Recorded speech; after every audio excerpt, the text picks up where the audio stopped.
an uncharted island. Let me list all the ways you're gonna die. Rain, heat, disease-carrying flies, and we haven't started on the things that want to eat you alive. We'll double that. Plus a bonus if we make it back. If?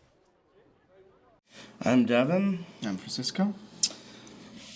So, we just saw Kong Skull Island. We just saw Kong Skull Island.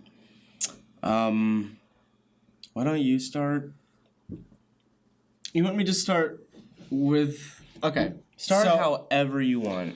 expectations, I suppose, is always the first step of first impressions. Okay. What were your expectations? I had no expectations. I literally had no idea what to expect from this movie. I remember watching the trailer, but the trailer, there wasn't much to it. You see a bunch of action shots.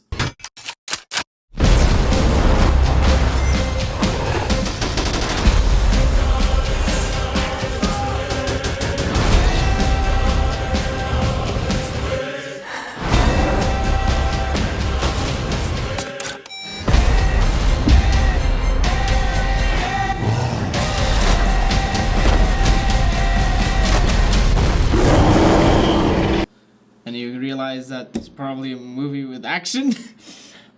So I had no real idea what to expect other than that. I don't know what my expectations were. Because I thought the movie looked like a horrendous piece of garbage from the trailer. Like, from the first time I saw the trailer, every time I saw it after, it just looked like complete and total shit. I have a friend who said that he liked it. So my expectations were raised just a little bit, like not much, but just enough for me to think like this movie is clearly gonna suck, but maybe I'll get some enjoyment out of it. So those were my expectations. A movie that I completely expected to suck, but that I would at least have fun with. Alright. So, as a whole, and you probably saw this, I was having a ball the entire movie.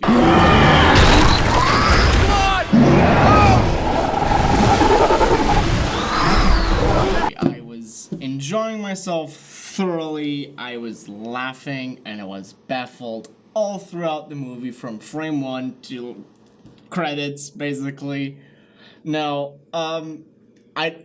if you know me, and you probably know, that doesn't have much to do with how I would rate a movie, because I will go out and look for the schlockiest piece of shit, and I will enjoy the shit out of it. Yes, we both have a tendency to watch and make fun of just terrible fucking movies. Me more. Yes, that's what I was gonna say. Is you do it more than I do. I have a tendency to get more frustrated with those movies than you do, and this was no exception. Yes, this movie was action-based schlock, and Was it even action? there was action in the movie. Would you call it that? Yes. There were explosions and things Okay, running away from them and going to We'll them. get to that. In my opinion, there is one action scene in this movie. I feel like there is no point at all in following the plot of this movie in any resemblance. Kong Skull Island is a loosely arranged bunch of scenes with no real consequence with each other, where progressively, but not really, there are less and less characters because some die. Except, they always feel like there's only 5 of them left, but they always keep dying. Yeah, it always feels like there's like a small group of people, except they keep finding more people to kill. It kind of has that bottomless well kind of feel. It's like There's always bodies to throw at the creatures. Yeah. You could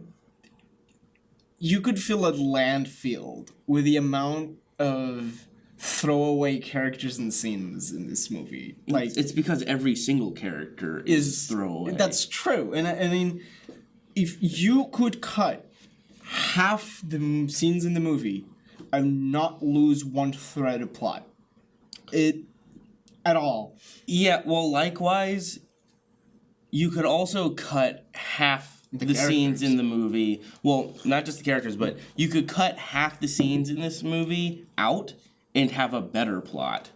Probably, yeah. Because there is a plot. It's very simplistic, but it Yes. exists, right? They crashed on the island, and now they're going to get off of the island. That is the plot. There's no more to it than that. Yeah. And if you had cut the movie down to half an hour, you would have a fairly reasonable plot thread. Because the rest, I think this movie's about 2 hours, and the rest of the hour and a half of the movie is complete nothingness of just, here's a monster, killed somebody, oh, the monster's dead. Here's another monster, killed somebody, the monster's dead. That's the whole fucking movie. Yeah. It's a series of those scenes. When I came to the movie and I saw that it was called, Kong Skull Island, I assumed that what they were going to do is be more about the island, which is Yeah. a reasonable assumption, I guess, and it would be a reasonable idea since that's not been done recently. There are other movies with King Kong and Skull Island that they spend a thoroughly amount of time just exploring the dinosaurs and the whatevers. Yes, I am going to be comparing this movie to the 2005 King Kong a lot Yes. throughout this discussion. But there are other. There's I remember an animated movie, if I'm not mistaken, where they spend actually a lot of time at Skull Island, and I remember there was something. No clue. But Mr. Denham, You know where he is? yeah, I'll show you. No, Ricky, you go to the boat. The monkey will show me the way. We'll look into the internet, and I think there was something. Straight up there, Anne. That's the Southern Cross. In these parts, the cross is a sailor's best friend. When I stand watch, I look at that mighty constellation, and I know exactly where I stand in the universe.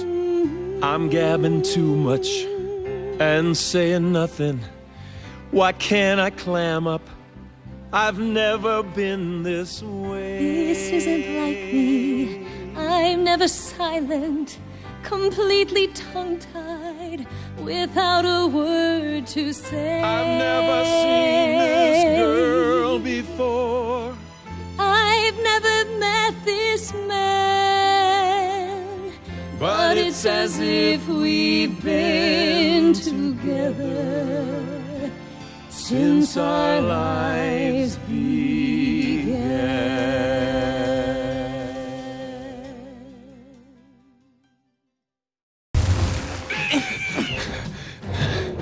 But regardless, this is not the first time that Skull Island has been explored. No. That being said, you don't learn anything about it. Like, there were maybe a couple of scenes where you learned about a couple other creatures, but Yeah, so the first thing that I want to talk about, since it's the first thing, is the period, right? yes. This movie takes place in the 70s for some reason. Well, we know why it happened in the 70s. It's to, set the stage and so they can fight Godzilla. They could have done that without setting it in the 70s. though. Yeah, but they want to have the lore and the Fine. stuff. This is my point, though, okay? So you set this in the 70s, but most of the movie takes place on the island, right? And once you're on the island, whatever time it's set in ceases to matter, And, right? And more, even beyond that, none of the characters act like they're from the 70s. They barely even look like they're from the 70s. That's true. And the John C. Reilly's character, the crash-landed pilot, certainly doesn't seem like he's from the 40s. But the devils live below us. I call them skull crawlers. Why? Because it sounds neat. Okay. Look, I just made that name up. I'm trying to scare you. I'm fine calling them that. Are you cool with it? Yeah, that seems like I that like the seems like name. Other than a few throwaway gags. jokes about what? That's the music you listen to? What happened to swing? Like, other than that, the period doesn't matter for shit. It's funny that we sat here for our first impressions, actually, and we talked about Wonder Woman and how well the time period was set in that movie. Yeah, and that it is the like in complete Wonder opposite of this Woman, the one. time period mattered. It was part of the plot, right? The entire movie was about them going through World War One. In this, it doesn't mean anything, except that somebody saw Guardians of the Galaxy and was like, well, people like 70s music, so we'll set it in the 70s and just shoehorn in a fuckload of music and just pander to the audience. We'll use explosives to shake the earth, helping us to map the surface of the island. You're dropping bombs. Scientific instruments. Because that's all it was. Like, that's the only reason I can come up with for it being set in the 70s, is so that they could shoehorn in 70s music. So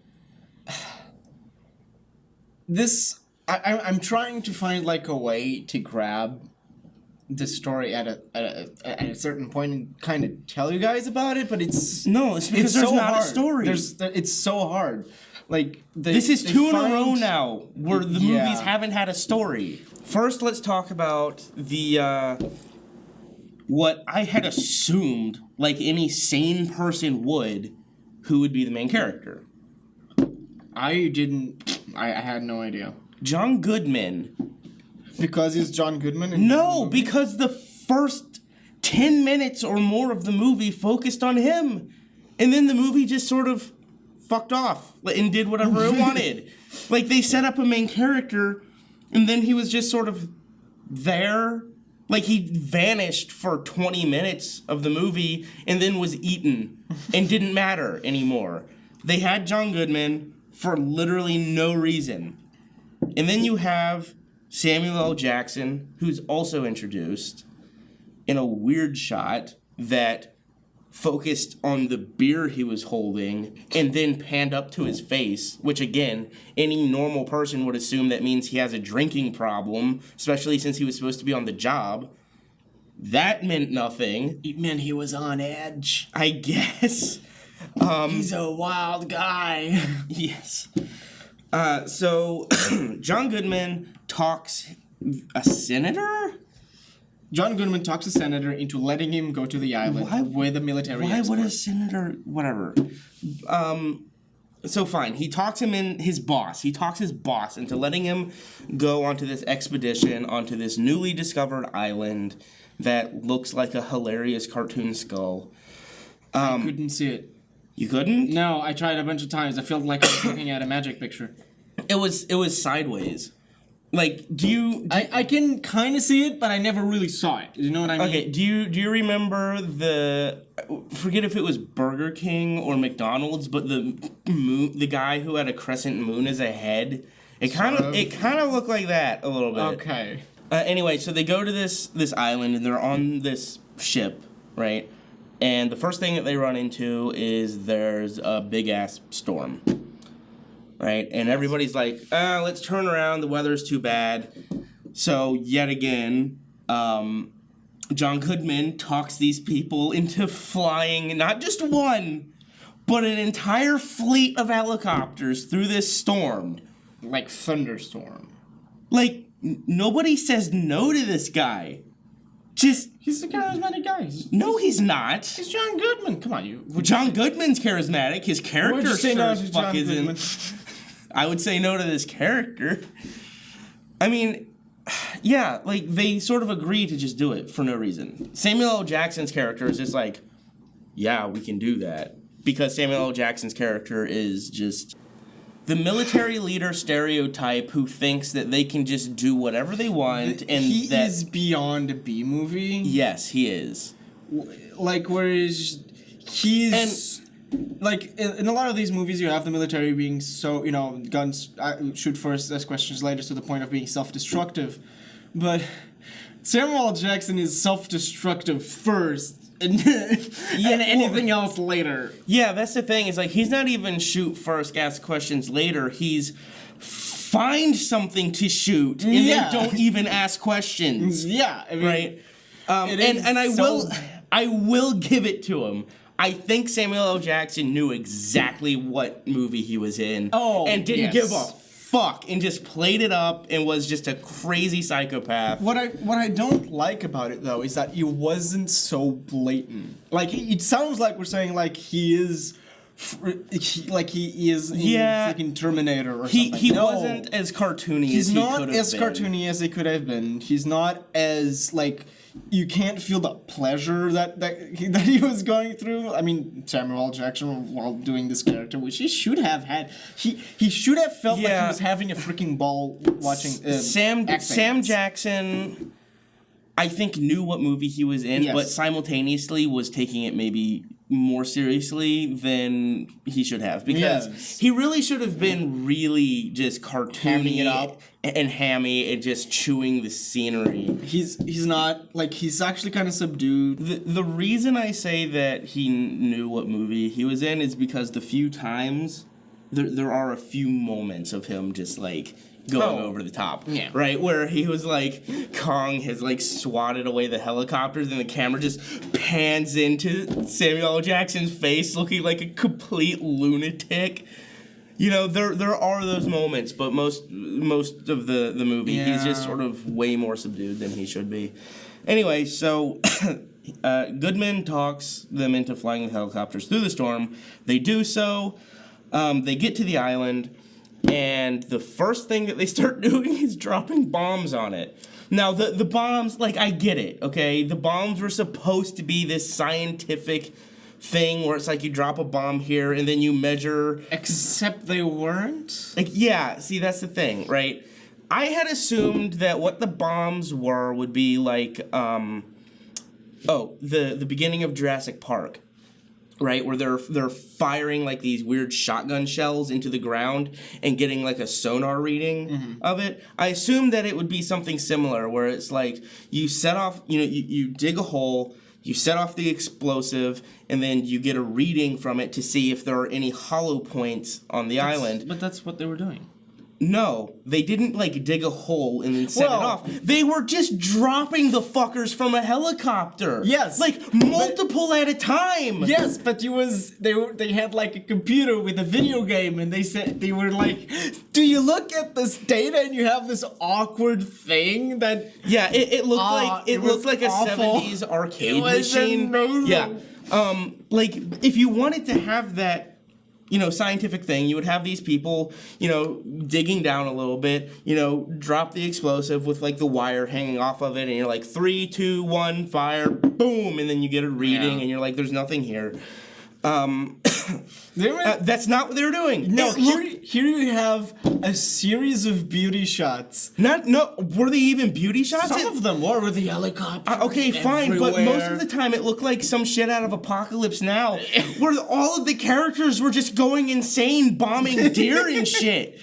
That every bomb fell on a deer. Yeah, fell on a deer or like a boar, like a herd of boar or something, just blowing the shit out of the wildlife. Because, if you want to make your characters likable, that's how you do it, is you just blow up deer and shit and call it science. To put it in perspective. But, hold on. These helicopters haven't landed yet. One guy is on the ground. One helicopter landed. The other ones haven't even landed. They're just already blowing everything up. They're just flying around, dropping bombs, and this montage makes them look fucking psychotic because they're just like flying around like, yeah, woo, and it's like they're fucking crazy. All of them are crazy. That's the point, is that they're crazy. Oh, and fuck Kong off. is the Fuck off. Like, none of the characters are likable from that scene forward, because they all come off as fucking psychopaths, right? And then Kong shows up. Respond, Fox 3!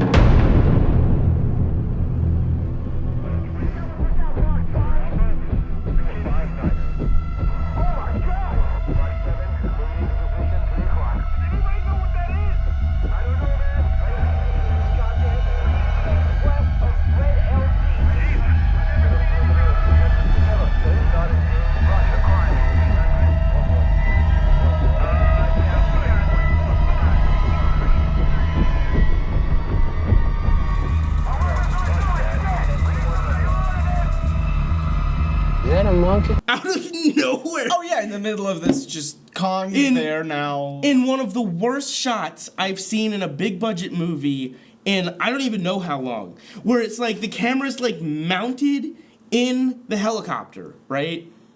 And the helicopter's just like going everywhere with a guy hanging out the window. You can't tell what's happening. All you see is like this guy like flipping around, but you can barely even see him through all the like smoke and shit they put in front of him. Can't see anything outside of the helicopter because it's just a blur. It was fucking terrible. And then you see it. You see Kong, and he looks hilarious. I realized towards the end of the movie that he looks like the gorilla from Sing. For some reason, well, because he has to fight Godzilla next, they made him extremely tall, like enormous. Oh yeah. Like, Peter Jackson's King Kong in 2005 was, I don't want to say a realistic size, but a manageable size. Yes. This King Kong isn't going to be climbing the Empire State Building because he's the size of the Empire State Building. Yes. It's fucking ridiculous. He is beyond enormous, but he walks upright like a person. So you have like not just upright. He walks straight up like a person, just sort of, strolling around. Yes. Like in his face is too human. It just looks like a guy just walking around that just happens to have a lot of fuzz, except that his legs are hilariously stubby. Yes, because he still has like the arm-leg proportions of a gorilla. Yeah. So his hands reach all the way to his knees. So you have what looks like a gigantic dwarf. Yeah. It is so funny. It is so funny to watch. And this is only exaggerated by the fact that most of the scenes he's in, if he's not fighting anything particularly, literally his scenes is he strolls into the frame. Yeah, just casually does walk something through. And goes away. There are so many scenes in the movie where it's just hello, goodbye. Yeah, like it's true. He just will walk into a scene and look around and then leave. Like we had this one scene where we have one of these a famous actor that is stranded alone. I don't know why he was in this movie, and he's stranded alone, and he's like looking through the water. Oh and yeah. I don't know that actor. He's an actor, and he shows up, and we're thinking this is gonna be the humanizing scene, right? This is the first time we've seen Kong that he's not in battle with the helicopters, and we think, okay, they're gonna communicate, they're gonna talk, they're gonna acknowledge each other, you're gonna give a second sense of... I will point out this is us skipping ahead a little bit. But yes, I leaned over and said, one of two things is gonna happen here. Either they're gonna play this straight and he's gonna, go up to Kong and have a moment with him. Get to know him and be like, oh, he's kind of just like us, and they're gonna play it straight. Or I thought he was gonna do that, and you're gonna think they're getting somewhere, and then Kong is just gonna squish him, which would have been hilarious. Yes. I would have loved it if that had happened in that scene. Either ham it up his humanity or ham it up his brutality. One of the two. Yes, but instead, a fucking octopus comes out of nowhere. Instead, he fights an octopus for 5 seconds. And then kills it and eats it and leaves. And leaves. And that was that whole scene. You thought something was gonna happen, but instead he left. Okay, I wanna pause real quick and say, if it feels like we're moving through this really quickly, it's because there's nothing to talk about. It's not just because there's nothing to talk about. It's because the pacing of this movie, especially at the front, it got a little bit better towards the end, but especially up front, the first half hour of this movie is breakneck speed, where it's just one scene after another of nothing happening, and it just moves so fast that you can't get a handle on anything. And that's when the first scene when we see Kong that we were just talking about, when he's taking down all the helicopters, is just chaos, but not in the way that I think they had intended. It's chaos because you can't fucking tell what's happening. Yeah. Like, the filmmaking is chaos, not the scene, right? There's an important distinction there. I mean, you basically have three groups at this point. You have the one lone guy that we talked about that sees Kong in the water. That is in the movie for some reason. Oh, no, you can say that about everybody, Yes. that they're in the movie for some reason. We have a second group which has the tracker, the girl, and someone else. And you have the group with John Goodman and Samuel L. Jackson. Yes, all of these groups are formed after Kong takes out all of the helicopters. The trackers find the... not Will Ferrell. John C. Reilly. He doesn't John look C. Reilly. anything like Will Ferrell. Regardless. So they find John C. Reilly. They find the group of people. They never talk. They're just kind of quirky that way. All those human instincts to trade ideas, to display emotion, to be a community. They just don't have them. Yeah. They're completely useless part of the movie. The movie stops dead while they're there. They get on a boat and they go away. I wanted to say about John Goodman is this is the point where he just vanishes. Oh, yeah. He's in the group with Samuel L. Jackson, but you never even see him. He just disappears off the screen for 20 minutes. And then when you finally do see him again, he's just out of focus in the background. And then he gets eaten. Yep. So that's what the tracker team did. They basically found the village and got on a boat. While Samuel L. Jackson is like obsessing about killing Kong. Yeah, his whole character is obsessed about killing Kong because Kong destroyed all the helicopters and killed a bunch of people. Yeah, So he doesn't even give a fuck about getting his men off the island. He's just gone insane for some reason and is taking them to kill King Kong for no reason. Completely self-destructive, just for no reason. in fact, once they both reunite, because they eventually do reunite. Yeah, the two because groups, yeah. Them being separated serves no purpose and the movie doesn't know what it's doing. Right. And I want to say this, too. So, the helicopters are crashed. They're all separated.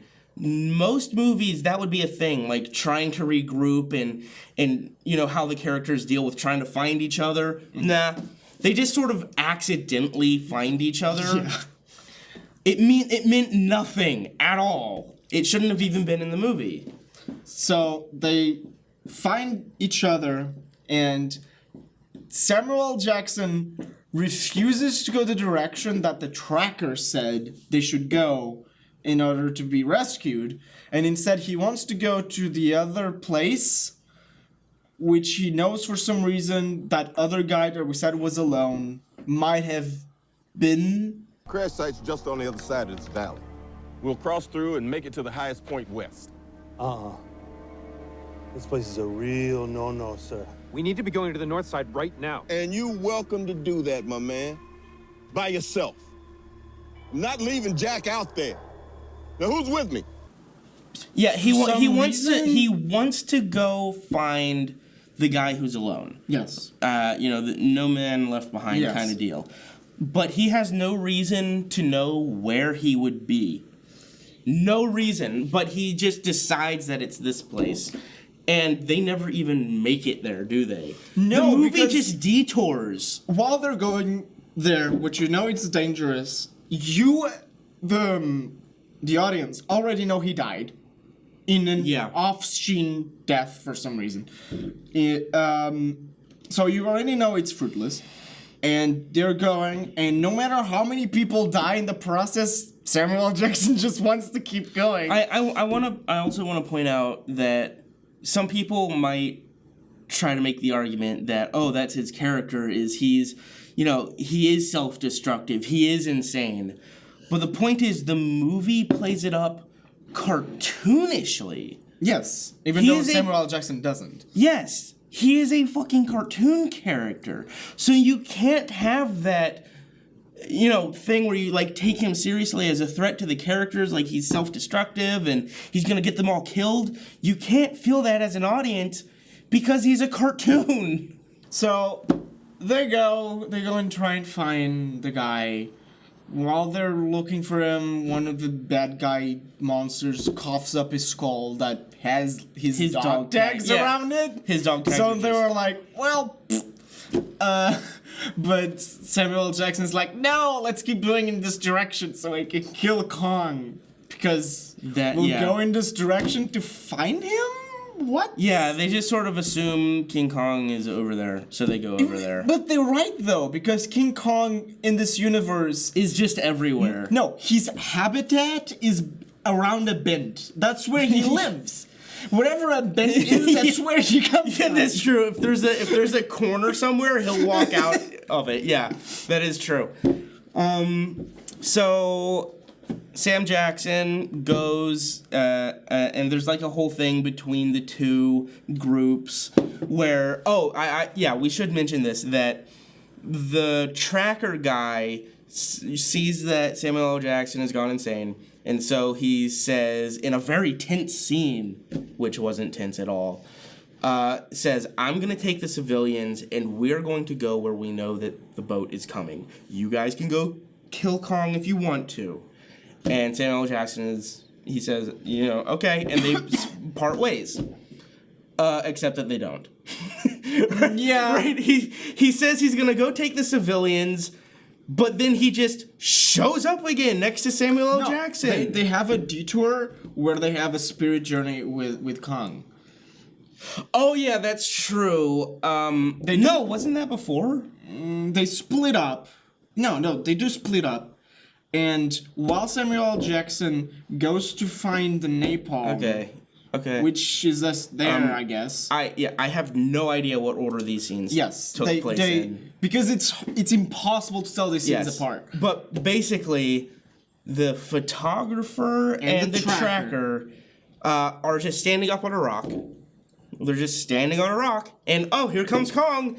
Around the bend. Yeah, just out of nowhere. Oh, hi, guys. And then she touches his nose, and he goes away. Yep. Okay. And yes, that the photographer character did have a moment with him earlier where Kong saw her trying to rescue a giant bison thing. And I want to talk about this scene really quickly. This was a bit earlier, but she heard a noise. She walked out of the, big fence thing, the big wall, and there was, a big bison trapped under a crashed helicopter. First of all, the fact that this bison couldn't lift this helicopter off of himself is retarded. Okay, how about we don't even have this scene? How about that, right?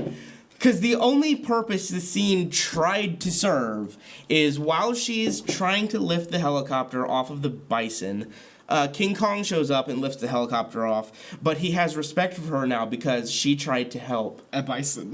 Yes, so that's... And King Kong is the king of the bisons. Yes, so that's all that scene tried to do. So now fast forward to where they're in the middle of the night. Kong comes wandering out of the fog, and he walks up to them, and now, he has respect for her, so he lets her touch his nose.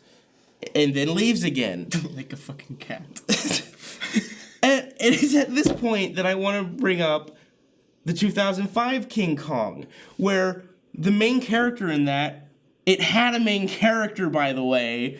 You see her building a relationship with Kong. That was a big chunk of the movie where she was scared of him. She finds out that she can entertain him with her slapstick routine. And then he comes to like her, tries to protect her, and there's a bond there. And by the end of the movie, you do feel it. You feel that she cares for him and that you care for King Kong. Yes, and you care for Kong through her because of that relationship that you see he's capable of. Not just that, but in King Kong, they actually had this thing called actors, and whenever King Kong's expression changes, it is very telling. You can feel it. You can see it. Yes, they had Andy Serkis doing the motion capture for King Kong, and that, does a lot because Andy Serkis, one, is fucking great at motion capture, and two, it gave humanity to Kong. You can feel the humanity out of him because there is something behind the mask. Yes, and they spent so much time in the production of that movie just focused on Kong. And that's why you put that movie in today and it still looks amazing. Yeah. King Kong, in terms of the CG, still fucking holds up. Yeah. And looks better than the CG in this movie. Oh, especially the face. King Kong's face in Kong Skull Island looks like it's out of Play-Doh. Like he doesn't have a lot of articulation. Yeah. He's always frowning. He's always frowning or his mouth is open. That's about it. And I'm sure that they did motion capture for him. Oh, I'm sure they did. But it's shit. He walks around. He has no character, no personality. The face doesn't do anything to help feels that. very rocky. It feels like he's made of dirt. It doesn't feel like fur. No, it looks like it's dirt and like grass. It is.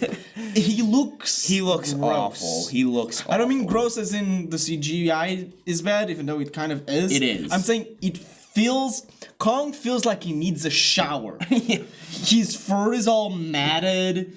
Like his skin is crusty. You could say He's disgusting. You could say something for it's kind of realistic, except that you see him taking a bath at one point. Yeah. So whatever. King Kong looks like shit in this movie and has no personality whatsoever. So when you have scenes like this where you're supposed to feel some sort of connection between Kong and one of the characters, it doesn't matter. It's pointless. It's meaningless.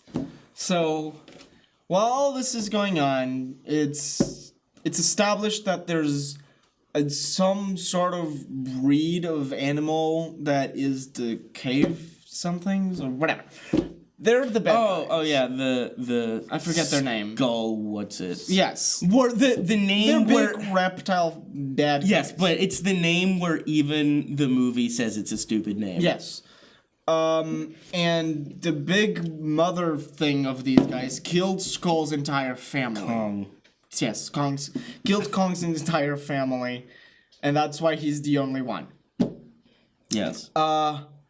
When the two groups reunite again, Samuel L. Jackson has gone complete ham crazy, and he's just throwing napalm everywhere to get Kong to come back. Yeah, basically, he sets the forest on fire, and then Kong gets angry and goes to because find it's him. fucking Captain Planet. Captain Planet, he's our hero. Gonna take pollution down to zero. When he gets there, they've poured a bunch of napalm in the water, so they light the water on fire, and King Kong is on fire, and then he falls over. Yep. That's pretty much all it took to set him on fire briefly, and he'll just fall over. And then King Kong farts, and the mother of the skull thingies comes out of the water and doesn't really look that much bigger or any more intimidating than the other ones that we've seen. And then King Kong stands up. Fights it for. I swear that fight must have been 20 minutes. That was a long and drawn out fight. Yeah, it was at least 10 minutes. It just kept going. It was just unbearable by the end. And the thing is, the thing wasn't that big. It wasn't that intimidating, and you're thinking, that thing killed an entire family of gorillas? Yeah. And how? And this, by the way, is the one scene that I would classify as an action scene. Yes. Because the rest of the action in this movie is basically people standing around and then something explodes. Yeah. So this is the only actual action scene where two characters, King Kong and the skull thingy, are fighting. But it goes on for so long. And in the middle of it, the photographer is sending out flares for no reason to make the battlefield pretty. I have no idea why she was setting off flares. They're like fighting, and then like the camera moves, and she's in a very heroic position, like. Yeah, I have no idea. And you what see she was like doing. the little flary parts falling around the battlefield and them fighting, and you're like, ooh. Yeah. So he defeats the mama. He defeats the monster, and then everybody's like, yay, and then they all just sort of float away on their boat, and then there's helicopters, and then King Kong gets angry again because the helicopters are back, but that doesn't matter at all because it just cuts to them being home. Yeah. So they clearly got off the island, so it didn't matter. Giving him the evil eye. Basically, John C. Reilly's character, we haven't talked about him much because it doesn't matter. It doesn't matter. But I'm going to talk about him. His whole thing is that in World War II, he crashed on the island. He became friends with a Japanese fighter pilot who was fighting him.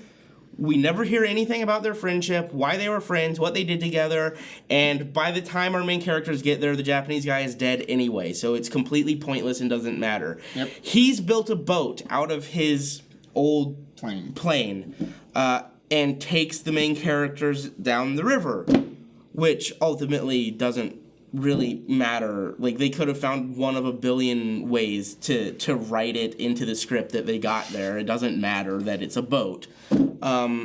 And while they're on the boat, he's just talking about how he has a wife, and when he left for the war, World War II, that she was pregnant, so now his son is grown, and he just hopes that he can meet him one day. So, when we get to the end, and our characters have survived, and they're leaving, presumably to get to the helicopters that are coming to rescue them, Kong shows up and gets angry at the helicopters, and he's roaring like he's about to go kill everybody. Just hard cut to John C. Reilly being home now. So, didn't matter for shit. They just wanted a final scene of Kong roaring and didn't really know how to do it, so they just did it anyway. So one of two things happened. Even in universe, he was roaring, but then he just stood there awkwardly while they went away. Yeah. Or B, that entire sequence of him being home was actually a dream sequence, and he's like being flown away. If they hard cut, maybe we left during the credits and the lights weren't on, so maybe like it came back and it hard cut in him being at home and actually being torn away. Yeah. Basically, him going home was like 8mm footage that looked like shit. So maybe. What was 8mm footage, and it was just up there while the credits were going, and when that went away, we left, because I was just done. So that's the movie and pretty much all the plot that it has. I am so sorry for you watching this, because this probably makes no sense. You can't make it make sense. This movie is stupid and has no direction whatsoever. There are so many scenes that could be edited out, that could be edited into anywhere in the movie, in the timeline. Yeah, you could pick, and you couldn't tell. You could pick out scenes and just like move them around, whatever. And you it wouldn't be able matter. to tell. It wouldn't matter. It has so many of these scenes that are so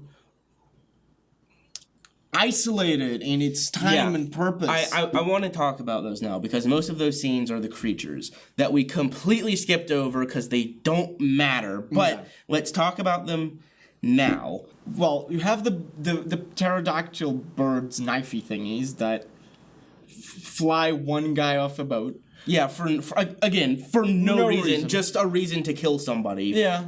Didn't mean anything. You have the big bison things. Yeah. You have the giant spider. Yeah, okay, so the spider was kind of interesting. It was the only monster in the movie that had a clever reveal. And was kind of creepy, where they're in bamboo, and then the camera pans back, and there's just bamboo coming out of a guy's mouth, right? And then you look up and you realize it's a foot of this big-ass spider. Kind of cool. Didn't matter. Yeah. They kill the spider, and then you never see one of those ever again. Yep. So you have that thing. You had the big octopus, which you only ever see its arms before Kong kills it and just eats it. Kills it by eating one of its arms, too. Yeah. Then there's another one that I kind of liked was the big stick bug, where it looked like a log, and then the log stands up and they start shooting it, and the stick bug's just like, well, fine, fuck you guys, and just leaves. It comes out like its head comes out of the center of the log. It was like, why did you do that? Yeah. Like, it was weirdly sympathetic, because it was just this, like, kind little bug Stick thing. bug, yeah. That was cute, meant nothing. And then there's one scene, this was my favorite one. Okay, where they're sitting in the middle of the woods, and John C. Reilly is like, watch the trees, there's ants. Right? He's talking about these giant ants, and then you hear like a bird call, and he says, that was one of them. It sounds like a bird, but it's an ant. You never see these ants! You never see them? I wanted a scene where you see just millions of giant ants all over the place. I wanted that scene so badly. Yeah. Didn't happen. Yeah. You never see them, ever. So why even point them out? And then, of course, you had the skull thingies, which were two-legged geckos.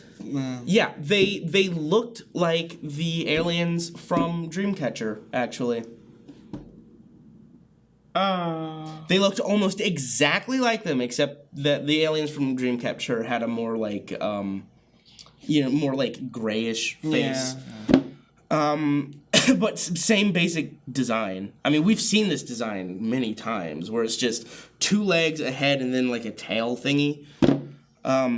Generic as fuck, and the ultimate one didn't really look any different or more intimidating than the little ones. So.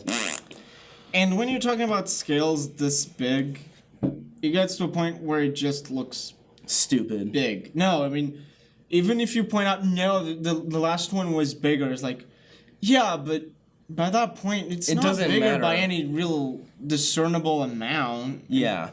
I mean, Yeah. So, one of the other expectations that I had for this movie was that they would explore the ecosystem a little bit, which would have actually been interesting. Like, these creatures do this, which means this, and these other creatures, and blah, blah, blah. None of that. The creatures that show up come out of nowhere, are stupid, an environment would never be able to support them, No. and then they kill them, and then they go away. You know and what you I never see them get again. About these is that why don't they have like different plants? Why is it always the animals that are different?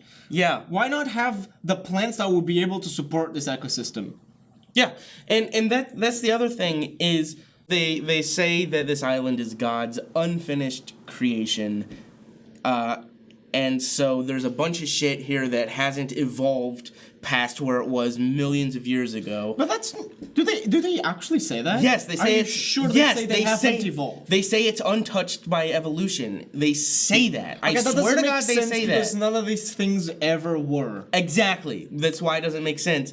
But also, even more than that, the environment they're in would never support them. Ever. I mean, there's a reason that things don't grow that big on this planet. There's a reason for that. Why we used to have dinosaurs but don't anymore. Shit got smaller for a reason. So for there to be just one island that just ignores that fact, right?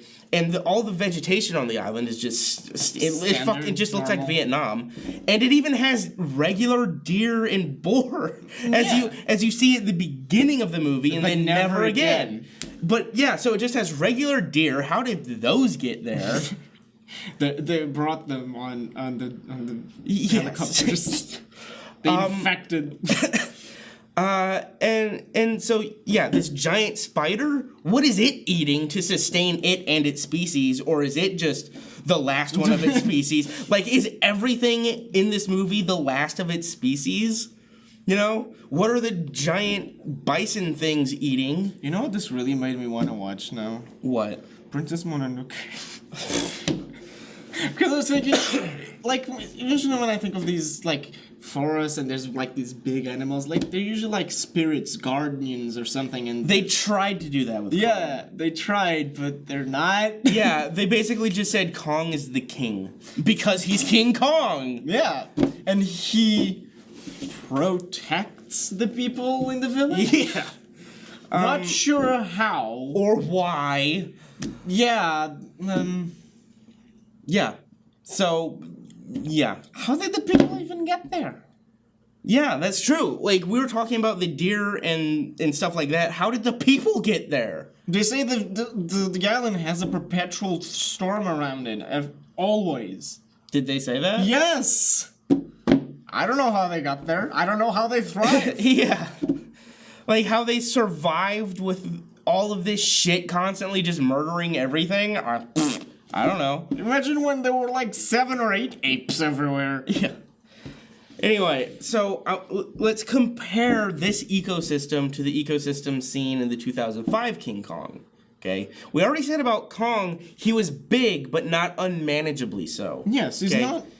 not bigger than a whale. Yeah. So he's running around, and then you also have dinosaurs, which did exist, and he's scaled to the dinosaurs. They're similar size. You do see giant leeches, but they live in a place where it makes sense that they would be, and where it makes sense that you wouldn't see them again once the characters get out. And again, they're not excessively big. They're just big. The ecosystem in the 2005 King Kong has some semblance of logic to it. We're not gonna sit here and do the math and see if the biomass makes sense. Yes.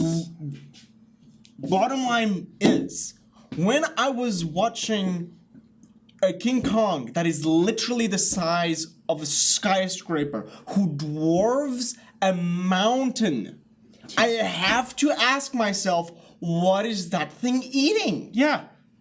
What is it eating to sustain itself?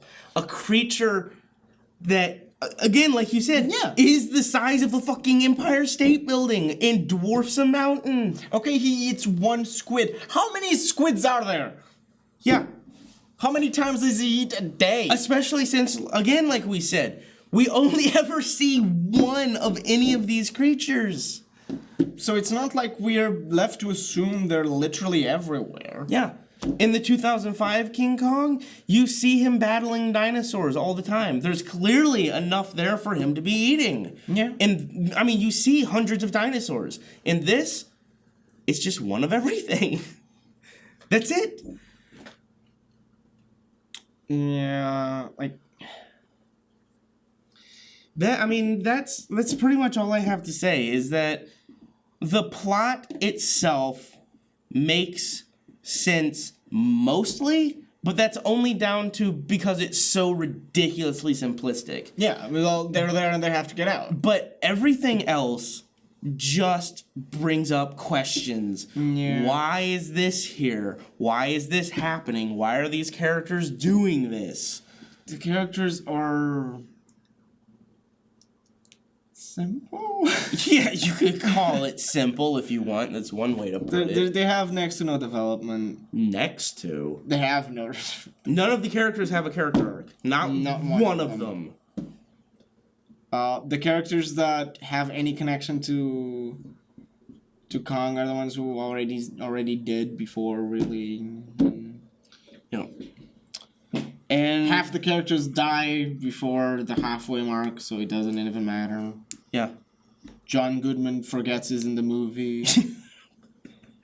Yeah. Why do they keep putting really good actors in these shit movies? Like Bryan Cranston in Godzilla? Well, what is your final feelings on the movie? Is it even worth seeing? Because I would say no. Depends who you are. I mean, I enjoyed my time watching this movie, but by no means because I think it's a good movie. I had had fun. I had a lot of fun, except it is kind of a double-edged sword where I had a lot of fun, but it's not the kind of fun I would really recommend, and it's not a movie that I have any interest on watching again. Yeah, see, ever. There are bad movies that we would recommend to people who like bad movies. This is not one of them. If you're gonna watch this with friends and you're gonna go to well, it's just about to come out of theaters, and you're just having fun in a kind of having that kind of sort of fun that is completely passive, and you're not they're trying to appreciate the magic of cinema. Sure. Anything else more ambitious? No. Yeah, if you were one of those people whose ability completely escapes me and you can just sit and completely passively watch a movie and not give a fuck that nothing that happens matters, then I guess there are some interesting creature designs. The most backhanded compliment. That's about it. There were some parts that I thought were funny bad, but mostly I was just incredibly frustrated with this movie. Because I kept wanting the movie to give me anything. I just wanted something to happen that meant something. And it never does. Everything that the characters do ultimately don't matter. This felt very Marvel stank on it, where this felt like a movie they had to make because they want to make King Kong versus Godzilla. Yeah, they wanted it felt very. They wanted a lead in to the King Kong There. Godzilla movie, and that's about all that it was there for. Yeah. So if that appeals to you, I guess go see it. But I will never watch this movie again. No. And I enjoyed watching it, and I would never watch this again. I didn't enjoy watching it. And yeah, I would never watch this movie again, and I would never recommend it to anybody. So do with that as you will. I can't even say I hated this movie because it's so blatant in what it was, in that its only interest was showing you big monsters, and it did that. So I can't hate it, I guess. It's just my feelings for it are so you know what I mean? Where yeah, it's so completely forgettable is the best way to put it. Well, I think that's it. Yeah. Night, guys.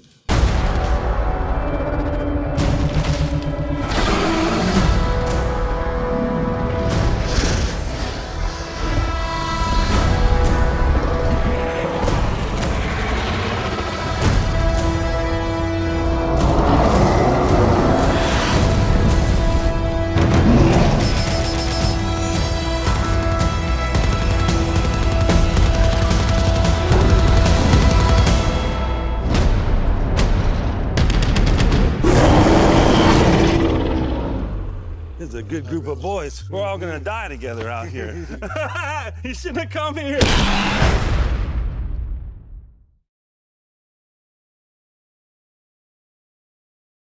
Hello, America and all the ships at sea. Dateline, New York. Well, showbiz giant C.B. Denham finally had his big day. Now he'll go down in the books as having the biggest act with the shortest run on Broadway.